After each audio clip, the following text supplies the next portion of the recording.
السلام عليكم. اليوم جلسة صحراوية وحسانية 100%. معنا شرفنا أم الدنيا، شرفنا أحمد المصري، أهلا موجود في المغرب. أهلا وسهلا فيك يا أحمد. أهلا بيكم، وأهلا وسهلا بأهل الصحراء كاملين.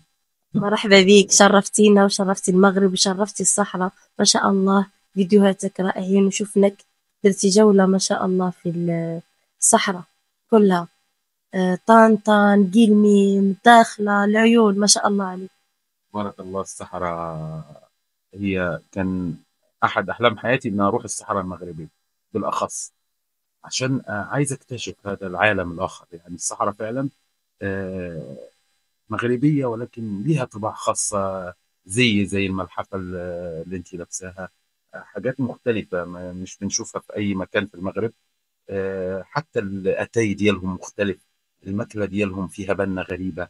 الصحراء فيها سبحان الله، في تحس كده ان انت يعني كليتي لحم الجمل طبعا. طبعا اساسي.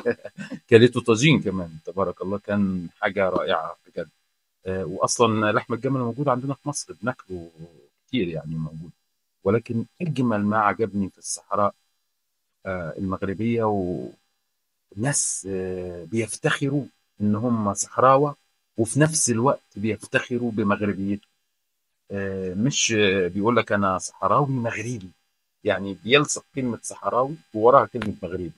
بيقول لك انا صحراوي بس مثلا، ولا لا يعني عشق الصحراء مع ان هو مغربي، مع الرايه المغربيه عطت التوليفه دي اللي خلتنا نكتشف من خلال هذه الجوله. وكيف جاتك اللغة الحسانية؟ احنا حاولنا نهضروا بالدارجة، بس كيف جاتك اللغة الحسانية؟ فهمتي فيها شيء ولا لا؟ والله خلينا اكون صريح معاكي، هي صعيبه، يعني هي صعبه. احنا يعني قبل ما ولفنا الدارجه المغربيه خدنا وقت، لان انا اول ما جيت المغرب بالدارجه المغربيه كانت بالنسبه لي الصيني، يعني بيتكلموا صيني. فمع الوقت عرفت وتعمقت انا في الدارجه المغربيه من خلال الفيديوهات. هي نقطة بالضبط، راح إن شاء الله هيكون مقابلة تانية إن شاء الله مع الوقت، وتحكي لنا الصعوبات اللي لقيتي معها. هيكون موضوع تاني وفيديو تاني على اللغة المغربية مع المصرية. نحن لاحظت المغاربة يفهموا اللهجات المصرية ويقدروا يحكوا معك مصري، ومثلا يقدروا يحكوا بكل اللهجات العربية، بس يعني الخليج وكذا العكس لا. ما يعرفوش يحكوا مغربي ولا يفهموك. وده من خلال ده، لان ساهم فيه السينما المصريه، ساهمت في الموضوع هذا بشكل كبير جدا، ان هي وصلت اللهجه المصريه لجميع الشعوب العربيه. لان انت النهارده التلفزيون والسينما دخلوا كل البيوت العرب، مش في مصر بس، في مصر، في السعوديه، في المغرب، في تونس، في الجزائر، كل دولنا صح. العربيه كانت اللهجه المصريه صح، دخلت. أنا لما كانت عندي 10 سنين وأنا نشوف الأفلام مصرية. ايوه شفتي. لكن احنا ما دخلناش احنا سينما مغربيه مثلا عشان نتعلم فيها الدارجه او حاجه، ما جات لناش في المصري غير متاخر، ومن خلال المؤثرين اكتر من السينما. يعني دلوقتي احنا كنا بنتعلم الدارجه في مصر من خلال اليوتيوبر والمؤثرين اكتر من السوشيال ميديا عامه، اكتر من السينما. أم الدنيا، نحن كنا على الصحراء رجعنا للغة. اللهجات.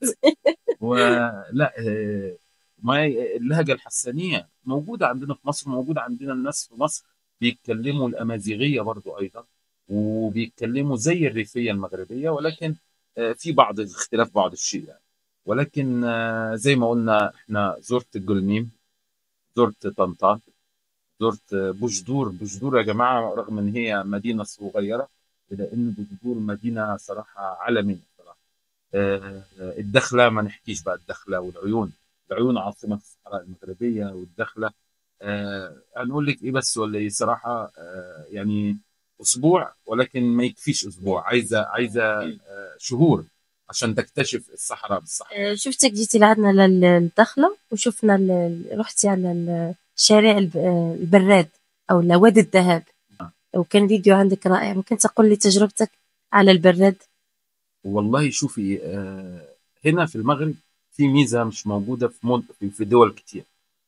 كل مدينه مغربيه ليها رمز. الرمز ده بيكون زي مجسم بيتعمل في دخلة المدينة أو الخارجة ديالها، أو في ساحة كبيرة في وسط المدينة. يعني نلاقي مثلا في تطوان، نلاقي حمامة بيضاء في ميدان كبير، وهي تسمى مدينة المدينة الحمامة البيضاء. اللي هي تطوى.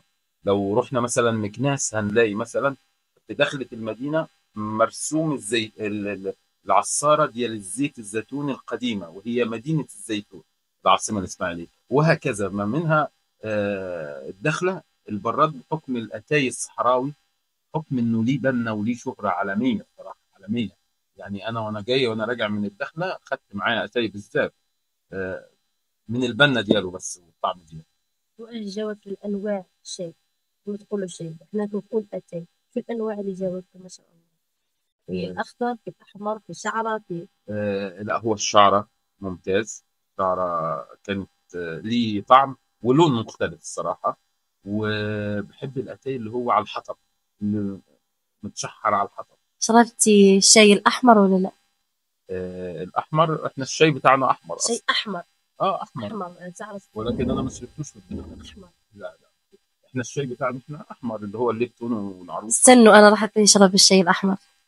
تشربين الشاي الأحمر إن شاء الله بإذن الله. فبقول لك كانت تجربة جميلة جدا. كانت إحنا رحت لحد الجرجارات، لحد الحدود مع موريتانيا. مثلا. فبجد كانت رحلة جميلة جدا، وإن شاء الله نعودها تاني إن شاء الله. ونزوركم بقى في الدار في الدخلة إن شاء الله، نشرب الشاي الأحمر إن شاء الله. الله يبارك بكل فيك، فرح. الله يخليك، شكرا. شكرا للمتابعين، وراح يكونوا فيديوهات ان شاء الله مع احمد، انتظرونا.